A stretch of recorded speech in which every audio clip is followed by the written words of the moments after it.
The other week, with the easing of the coronavirus restrictions, me and my buddy Cal headed out into the Dandenong Ranges, which is a mountain range just not too far out of Melbourne. Put up my Mamiya RB67 with some Portra 800 and my 35mm camera, which is a Pentax K1000 with some Fuji Superia 400, and headed out into the mountains.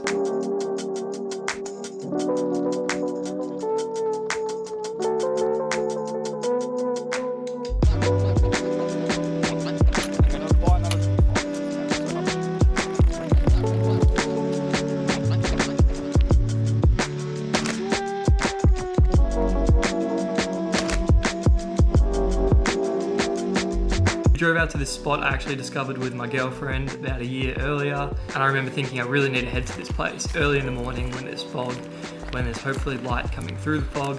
Anything to say about it? It's alright. Maybe I'll take a photo, maybe I won't.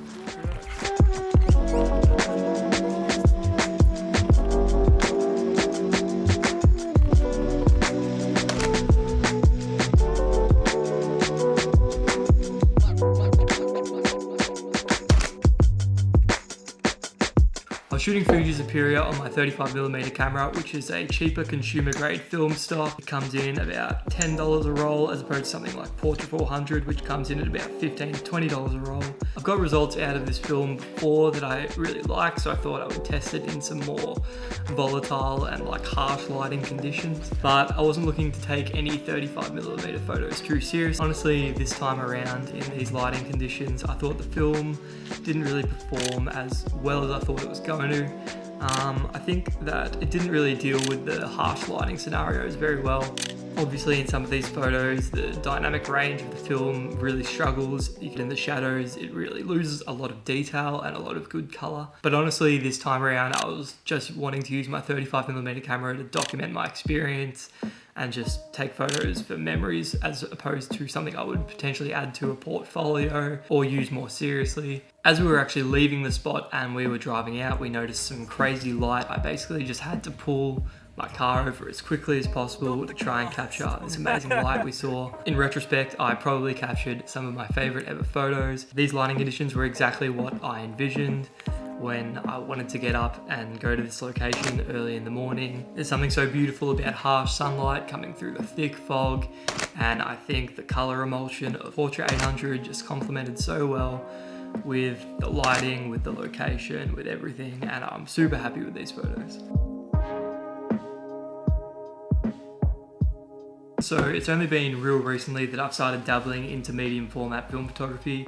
I picked up this Mamiya RB67 literally the day before we went into lockdown. I couldn't shoot any photos with the camera. I was stuck to just shooting photos around my house and my local streets for the first month and a bit of owning this camera. As soon as we came out of lockdown, I was like, I've got to test this thing out. After about putting 10 or so rolls through, I can definitely say I have a love-hate relationship with this camera. It's mostly love, but there's a few things that I'm still getting used to or maybe annoy me a little bit. For example, the camera came with this waist level viewfinder, and when you look through the waist level viewfinder, everything is in the opposite. Sometimes I feel like I have to look down, compose my photo, then look up to make sure what I'm getting in the scene is the photo I want to capture, and that can be a bit of a slow process sometimes. So this took a lot of getting used to at the start. I'm still not even used to it. This camera has honestly already given me some of my favorite results for the whole time I've been doing photography, which is about 7 years now. I've only shot 10 rolls with it, so I think as I become better and more intentional with what I'm shooting,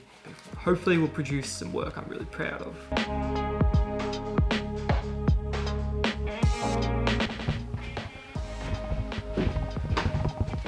Alright guys, Lockie from the future. Guess I want to film this again because I am very new to talking to a camera, and the last outro I filmed just didn't really come off the way I wanted it to. I wasn't able to express myself in the way I wanted to, but I was getting a bit introspective while I was editing the video and was sort of like realizing my mistakes.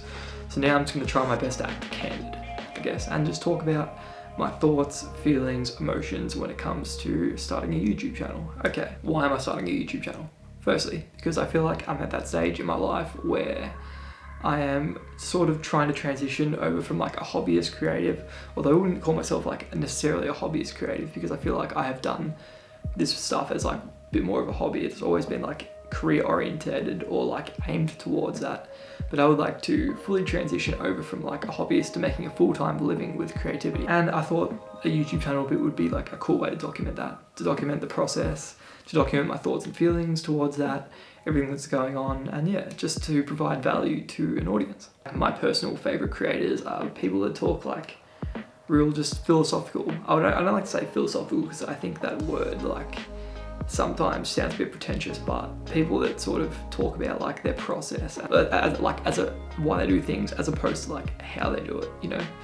I think as creatives we can sometimes get caught up in just like producing work to fit a persona, or like producing work for likes, producing work for fame, all these type of things. But like, I don't know, I really lately have wanted to try and find like a lot of meaning in my work. I've been trying to pursue a lot of work that feels right, even if necessarily it won't like do well in the small sort of bubble we live in that is social media. And I guess that thing has taken me quite a while to escape from, you know. I've been doing photography for 7 years now, and I guess like pretty much from day dot I was always creating for Instagram, but now I'm at the stage where it's like I want to create for myself, or like I want to do like a bigger project, bigger like ambitious project that's gonna, you know, that's gonna actually matter to me. I think it would be cool to document that on video, also because I want to become a better filmmaker. I've always been really interested in filmmaking, but haven't done a lot of it, you know. I always have so many like ideas about videos I want to make and then just never get around to doing them. So now I think I just have to do them. I have to, every time I have a cool video idea, I'm just gonna make it and post it on this channel. That's gonna be it, nothing else to it. And if you're watching this, please keep me accountable. Please harass me if I don't post enough videos. Not enough videos, I mean that very, very lightly. Like, I probably won't be able to post more than one video a week, but I definitely want to focus on quality over quantity. I want to make videos that mean a lot to me. I really feel like with filmmaking or like producing videos, I'm way more ambitious than a lot of things. So a bit about me, I'm a 23-year-old photographer from Melbourne, Australia. I'm also currently at uni. I'm an advertising student at Deakin. And yeah, for me, I'm an advertising student because I'm sort of interested in like being an art director one day. Art direction is like a really interesting career, literally bringing every element of like creation or design and then like putting all these elements into like one project to like oversee the whole thing, and like that just sounds like so much fun to me. But I'm also not sure if I want to do that or if I want to be a just career photographer or a career video person. But I guess the next few years, or I'm not even gonna limit myself with this time. Maybe, I mean I think that's like the great thing about this world we live in. You can switch careers in an instant. Like I might do so many different things throughout my whole life. I might not, I've got no idea what I'll be doing in 50 years. But at the moment this feels right. Photography, video, art direction, that all feels right for me right now. And I just want to give it I just want to give all of those things a crack and yeah, document that on this channel. And hopefully provide value for anyone willing or wanting to listen or watch. Thank you so much for tuning in. This has been the first of many videos. And yeah, I hope you all found some value or enjoyed this video. And I'll be back very soon. I hope everyone's keeping safe and healthy. And I'll catch you guys all very soon. See you later.